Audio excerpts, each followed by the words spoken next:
Hi friends, இப்போ நம்ம வீட்டுக்கு வீடு வாசப்படி பார்க்க போகிறோம். வீட்டுக்கு வீடு வாசப்படியில் குடும்பமே சேர்ந்து இந்த உருட்டும் நம்ம எதிர்பார்க்கலையே. இப்படி தான் பல பேர் பல வீட்டை ஏமாற்றி கல்யாணம் பண்ணுறீங்க. கடைசியில் எங்கே போய் முடியுது? டைவர்ஸ். இது தேவையா அப்படிங்கிற மாதிரி இருக்குது. ஏன்டா அப்போ இந்த வேலை பார்க்குற அப்படிங்கிற மாதிரி இருக்குது. நீ நடிகண்டா, மகா நடிகண்டா அப்படின்னு சொல்கிறாங்க. அந்தளவுக்கு பாராட்டுறாங்க. பெத்த பிள்ளைய வளர்க்க தெரியாமல் வளர்த்துப்பட்டு பெருமையாக பேசுகிறத பாரு. பார்க்குறது எருமை வேலை, இதில் ஒரு பெருமையா அப்படிங்கிற மாதிரி ஆச்சு. அதுக்கப்புறம் தலையில் தட்டி 4 இதெல்லாம் தப்புப்பான்னு சொல்கிறத விட்டுட்டு இப்போ மிச்சம் மீதி நடிப்பை போடுப்பாங்குது. என்ன அம்மா நீ அப்படிங்கிற மாதிரி ஆயிடுச்சு. அதுக்கப்புறம் ஒரு நம்பர் கொடுத்து அந்த நம்பருக்கு நீ நடிப்பை போடுறான்னு சொல்ல அவங்க ஃபோன் பண்ணி ஆன்ட்டி எங்கள் அம்மா அப்பா வரதட்சணை கேட்டாங்க, இது ரொம்ப தப்பு, வாங்கக்கூடாதுன்னு நினைக்கிறவனா நான் 1 வருஷத்தில் சம்பாதிச்சிடுவேன் அப்படிங்கிறாங்க. நீ 1 வருஷம் இல்லடா, ஒரு ஜென்மம் எடுத்தாலும் நீ சம்பாதிக்க மாட்டேன், நீலாம் உட்காந்து திங்கிற சோம்பேறிடா அப்பா சாமி அப்படிங்கிற மாதிரி இருக்குது. உருட்டுடா உலகமாக உருட்டுடா சாமி அப்படிங்கிற மாதிரி இருந்து சரி. இதெல்லாம் பார்த்தோன்னே நமக்கு கடுப்பாயிடுச்சு. இன்னொரு பக்கம் வந்து பல்லவி என்ஜாய் பண்ணுறாங்க.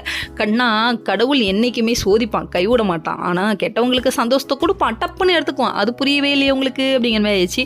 சரி விடுங்க, நம்ம கடவுள் வசனத்தெல்லாம் பேசுறது இருக்கட்டும். நம்ம பிரியாவோட கதைக்கு வருவோம். பிரியாட்ட போய் வெறுப்பேற்றுவோன்ட்டு பிரியா முன்னாடி போய் நின்று வெறுப்பேத்தா என்ன நக்கல் பண்ணுறியா, வெறுப்பேற்றியா, நல்லா தெரியுது அப்பட்டமா, நீ இது வேணுன்னு பண்ண, நீ தான் போட்டு கொடுத்தேன்னு எனக்கு தெரியும், ஆனால் இப்போ சூழ்நிலை சரியில்லை, அதனால் வாய மூட்டை இருக்கேன்னு சொல்லிட்டு பிரியாட்ட சொன்னே காண்டாயிடுச்சு. பல்லவி ஒரு பக்கம் அப்படியே மனசுக்குள்ள பல ரியாக்ஷன். உங்கள் அக்கா வாழ வெட்டி ஆக்கிட்டேன், உன்னி நான் அப்படி ஆக்கிட்டேன் அப்படிங்கிறாங்க.